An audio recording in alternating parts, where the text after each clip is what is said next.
De violents incendies frappent la France, l'Espagne et le Portugal. Dans le nord de ce dernier, un premier bilan fait état d'une victime. Une réunion entre Russes et Ukrainiens et des représentants de l'ONU s'ouvre ce mercredi en Turquie. Ils doivent trouver un accord sur la reprise des livraisons de céréales ukrainiennes. La course pour la succession de Boris Johnson est lancée avec 8 candidats, principalement des ministres de son gouvernement. Les audiences sur les émeutes du 6 janvier 2021 au Capitole se poursuivent. De nouveaux témoignages accablent l'ancien président Donald Trump.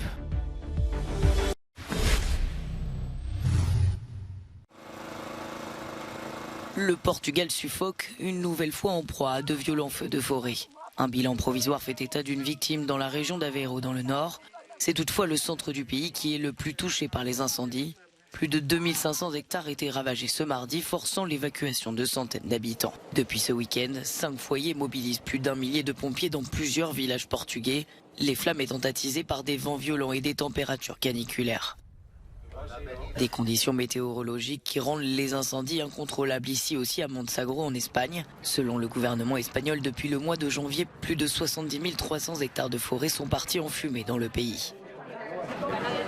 De nombreux habitants des villages touchés par les flammes ont été évacués et sont désormais aidés par des volontaires de la Croix-Rouge. Outre la péninsule ibérique, la France fait de nouveau face aux fortes chaleurs qui attisent les incendies.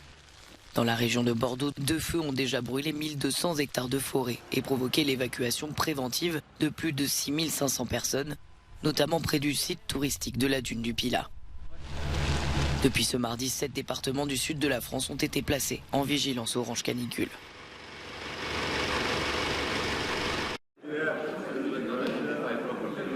De nouveaux pourparlers s'ouvrent aujourd'hui à Istanbul entre des délégations militaires de l'Ukraine, de la Russie et de la Turquie ainsi que des représentants de l'ONU. À l'ordre du jour cette fois, la difficile reprise des livraisons de céréales par la mer Noire.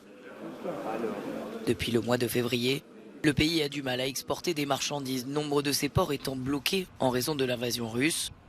Kiev accuse également Moscou de voler ses céréales dans les fermes des zones occupées, ainsi que de brûler des champs entiers pour détruire les cultures. Pendant cette réunion en Turquie, un accord pourrait donc être trouvé pour instaurer un cessez-le-feu afin que les navires puissent passer. Mais la Russie souhaite garder la possibilité de contrôler et de fouiller les bateaux pour éviter, selon elle, la contrebande d'armes. Ces négociations interviennent alors qu'environ 20 millions de tonnes de céréales provenant de la récolte de l'année dernière ne peuvent pas transiter. Celle de cet été est également menacée car l'Ukraine manque d'espace de stockage en raison de l'arrêt de la distribution. D'après des chercheurs de la NASA, la Russie contrôlerait 22% des terres agricoles dans l'Est et le sud de l'Ukraine. Ce blocage provoque l'envolée des prix des denrées alimentaires dans le monde, tous produits confondus. Une crise alimentaire menace également les plus gros clients de l'Ukraine, dont les pays africains et du Moyen-Orient.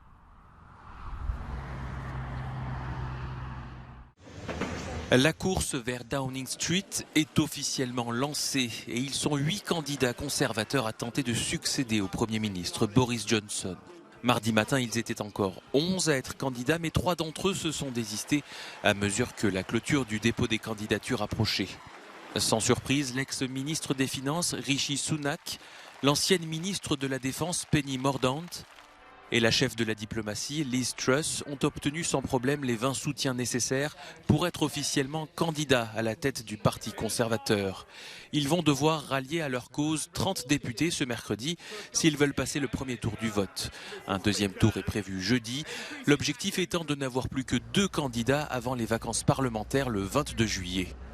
Sauf désistement de dernière minute, le nom du ou de la future chef du gouvernement britannique sera connu le 5 septembre, à l'issue d'un vote final ouvert aux adhérents du parti. De nouvelles preuves considérées comme un appel aux armes. Au 7e jour des audiences sur les émeutes du 6 janvier 2021, la commission d'enquête parlementaire continue de chercher à déterminer le rôle de Donald Trump. L'ancien président aurait encouragé des groupes radicaux à coordonner l'assaut du Capitole.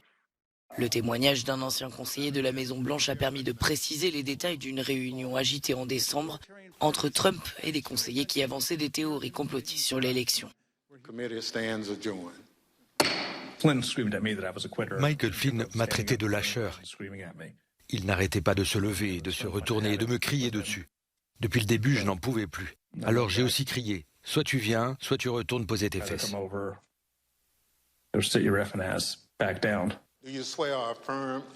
Afin d'établir le lien entre les associés de Donald Trump et les groupes d'extrême droite, la commission a demandé aux émeutiers la raison pour laquelle ils s'étaient rendus au Capitole.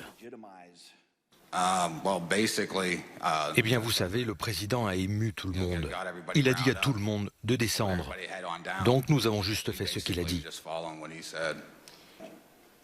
Je pense que nous devons arrêter de mâcher nos mots et dire simplement la vérité sur ce qui allait se passer. Une révolution armée, je veux dire, des gens sont morts ce jour-là.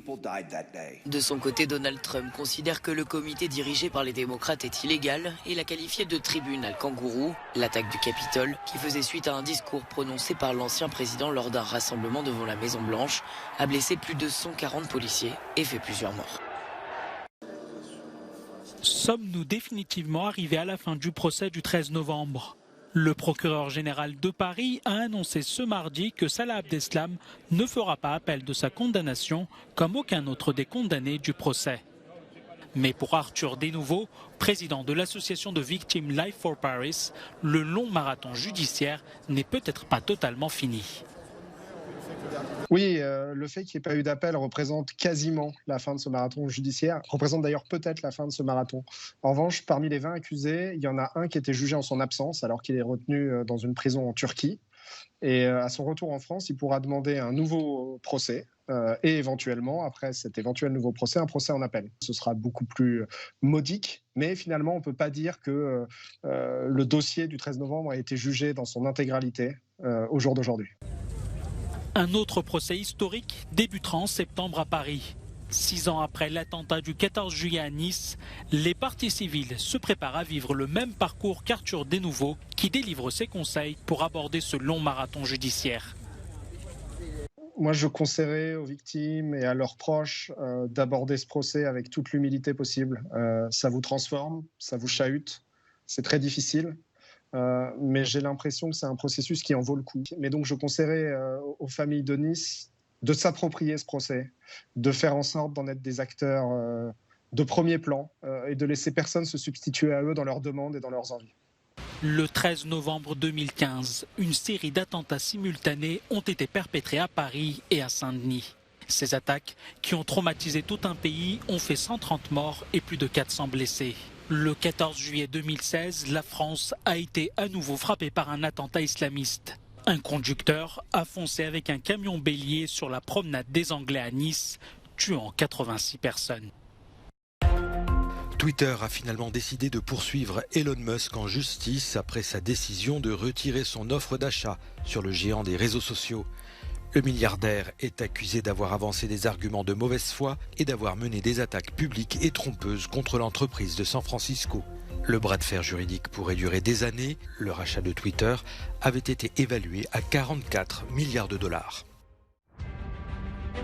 La NASA a révélé les premières images du puissant télescope James Webb qui ouvre une fenêtre sur l'univers tel qu'il était juste après le Big Bang, il y a un peu plus de 13 milliards d'années en arrière. Après un premier cliché diffusé ce lundi, l'agence spatiale américaine a dévoilé celle de 2 nébuleuses, d'une exoplanète et d'un groupement compact de galaxies. James Webb est le plus puissant télescope jamais conçu. Le projet international date des années 90. Il réalise exactement ce que nous espérions. Cette mission dont nous avons rêvé il y a 30 ans, j'y participe depuis 24 ans. C'est exactement ce que nous visions. Et on est quand même surpris comme c'est bon. Et ce ne sont que les toutes premières images d'une mission qui pourrait durer 20 ans. Parmi les cibles de James Webb, la nébuleuse Karen, à environ 7600 années-lumière de la Terre, illustre la formation des étoiles dont certaines sont plusieurs fois grosses comme le Soleil.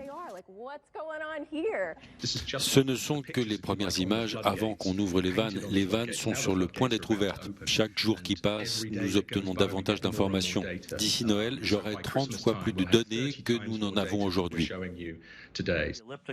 La première mission de James Webb est l'exploration des origines de l'univers. Environ 20 000 personnes ont travaillé sur la conception du télescope. James Webb a été lancé dans l'espace le 25 décembre dernier et il est aujourd'hui posté à 1 500 000 km de la Terre.